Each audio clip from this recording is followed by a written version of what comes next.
All right, so when we're talking about probabilities, it's not always possible to come up with a distinct sample space. A sample space works when we're doing something that is very controlled, like rolling a die or flipping a coin. We know all the different possible outcomes. We could figure out, and we could even go so far as to say that they're all equally likely.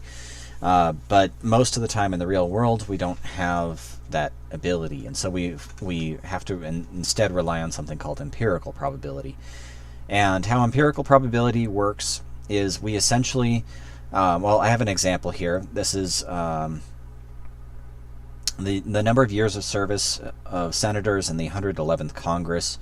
Find the probability that a randomly selected senator has at least 20 years of service.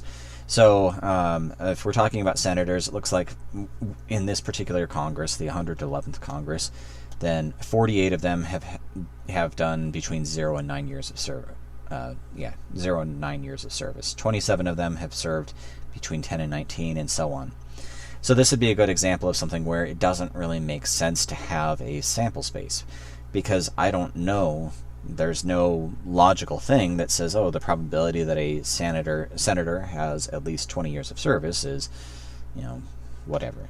This is instead based on real world observations. And so what we do in that case is essentially we take this pool of senators to be our sample space.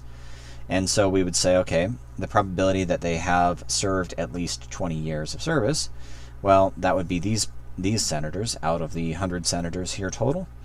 17 plus 6 plus 2 is 25, it looks like.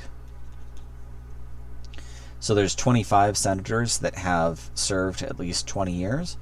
And so we kind of, we take that to be our entirety. So N of E, this is E, at least 20 years, having at least 20 years of service. N of E is 25.